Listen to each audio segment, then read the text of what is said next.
शुरू करें। देखो यहाँ पे एक्सरसाइज 4.3 इसमें क्वेश्चन कह रहा है कि यदि निम्नलिखित द्विघात समीकरणों के मूलों का अस्तित्व हो तो इन्हें पूर्ण वर्ग विधि द्वारा बनाने के लिए कहा जा रहा है। पूर्ण वर्ग विधि द्वारा बनाने के लिए कहा जा रहा है। पूर्ण वर्ग विधि द्वारा बनाने के लिए सबसे पहले मूलों का अस्तित्व हो तो, ठीक है। तो मूलों का अस्तित्व, इसमें मूलों का अस्तित्व यानी नेचर, मूलों की प्रकृति हमको ज्ञात करनी पड़ेगी, ठीक है। तो इसके लिए क्या करेंगे कि पहले डी का मान निकालेंगे। लिखेंगे एक्सरसाइज 4.3 और क्वेश्चन नंबर 1 का 1। यहाँ पे क्वेश्चन है 2x² - 7x + 3 = 0। अब सबसे पहले हम निकालेंगे मूलों का अस्तित्व दिया गया है। निकालने के लिए मूलों का अस्तित्व हो तो यानी मूलों की प्रकृति, तो इसके लिए डी का मान निकालेंगे। डी का मान निकालने के लिए लिखेंगे कि चूँकि डी = b² - 4ac होता है और डी के लिए b का वैल्यू क्या है -7 का होल स्क्वायर -4 का वैल्यू है 2 c का वैल्यू 3। 7 को 2 बार यानी 2 टाइम्स मल्टीप्लाई करेंगे तो 7 7 यानी 7 49, माइनस को 2 बार करेंगे तो प्लस हो जाएगा। यहाँ पर करेंगे 4 दूनी 8, 8 तिरका 24, यह माइनस है 24 तो होगा 25। यहाँ पे डी का मान मिल रहा है 25।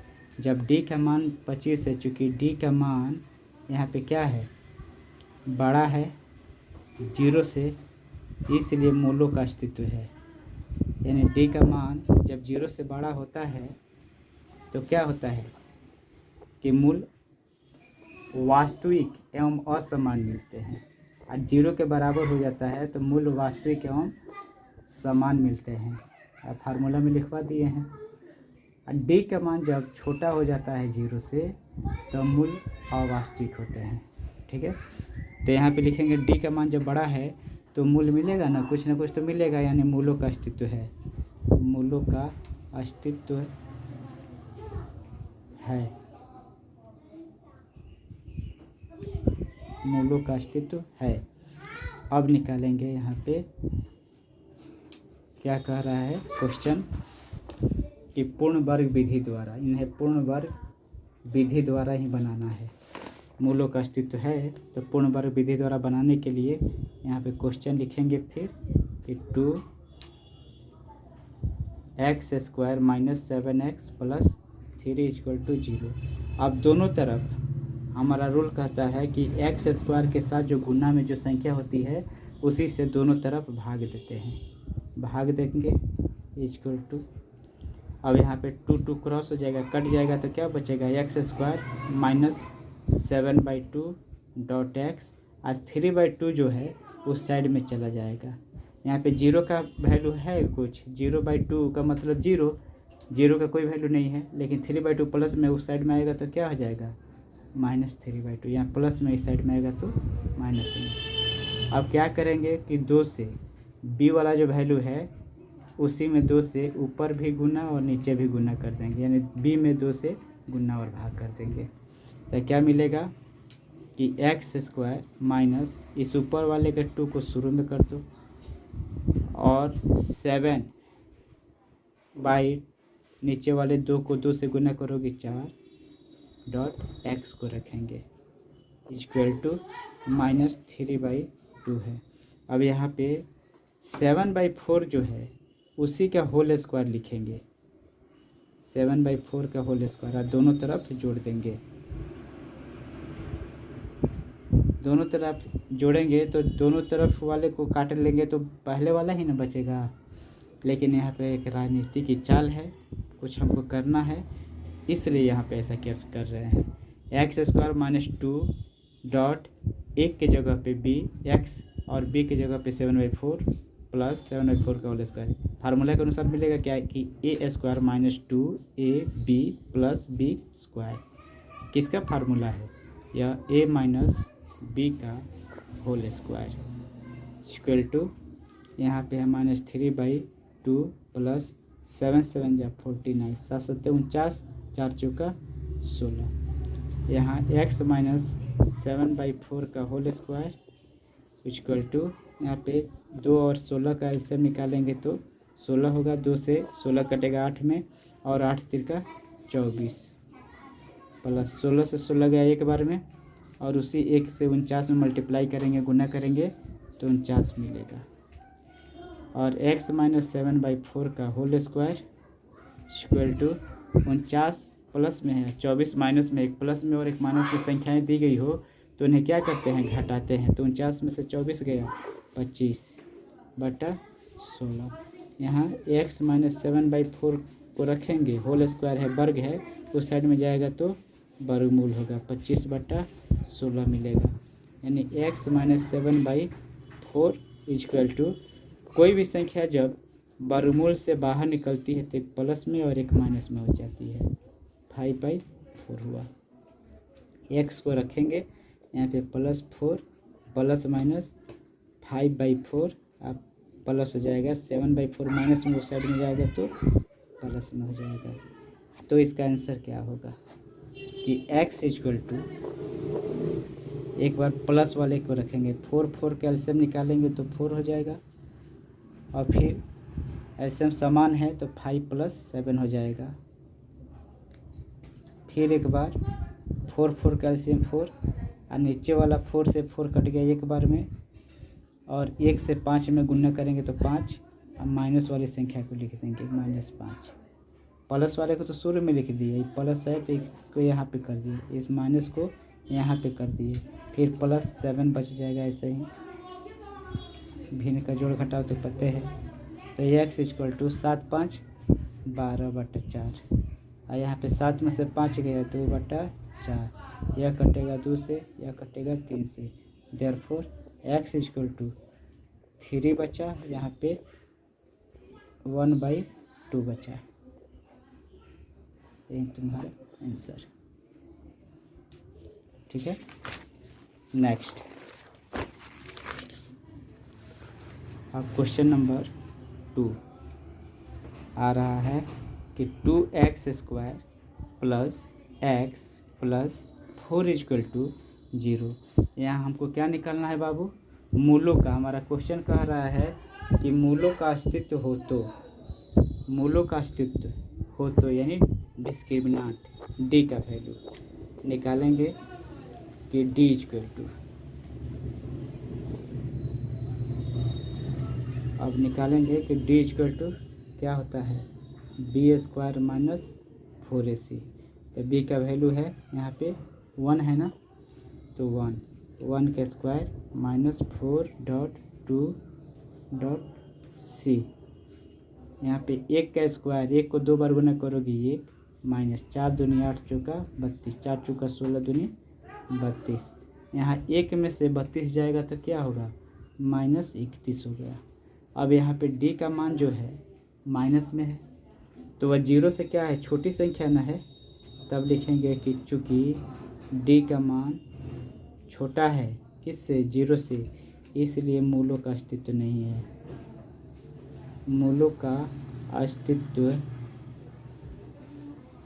नहीं है, और जब मूलों का अस्तित्व नहीं है तो उसमें से मूल्य नहीं निकलेगा, नहीं, इसलिए आगे नहीं बना पाएंगे। अब क्वेश्चन नंबर 3, मूलों का जब अस्तित्व होता है तभी शून्य यानी मूल को हम लोग निकाल सकते हैं, या तो मूल दोनों बराबर होंगे चाहे दोनों बराबर नहीं होंगे। लेकिन जब माइनस में संख्या हो जा रही है यहाँ पे d का मान, तो मूलों का अस्तित्व नहीं होता है। नहीं होने का मतलब क्या होता है कि जो भी संख्या मिलती है हमको वर्गमूल चिन्ह में d का मान -b प्लस माइनस √d/2 लिखते हैं, तो d का मान माइनस में जब मिल जाएगी, तो माइनस में कोई भी संख्या होती है और उसका वर्गमूल जब निकाला जाता है तो निकल पाती है, नहीं निकल पाती है। इसलिए अवास्तविक उसको कहा जाता है और कोई मूल नहीं निकाल पाते हैं हम लोग। फिर निकालेंगे यहाँ पे क्वेश्चन नंबर 3 है कि 4x square plus 4√3x plus 3 equal to 0। यहाँ भी डी का मान निकालेंगे हम लोग, तो क्या मिलेगा बी स्क्वायर माइनस 4ac। अब बी का मान 4√3 है square b square minus 4 dot यहाँ पे ए का मान क्या है, ए का मान 4 है डॉट सी का मान 3 है। यहाँ पे क्या मिला 4 चुका 16 तियाँ, या रूट से रूट कट जाएगा ना, तो 3 है गुना है 4 चुका 16, 16 तियाँ 48 माइनस फिर है 4 चुका 16 तियाँ 48। यहाँ पे कट गया 48 में 48 गया तो क्या हुआ 0। यहाँ डी का मान क्या मिला 0। तब यहाँ पे लिखेंगे चूँकि डी का मान 0 के बराबर है इसलिए मूलों का अस्तित्व है।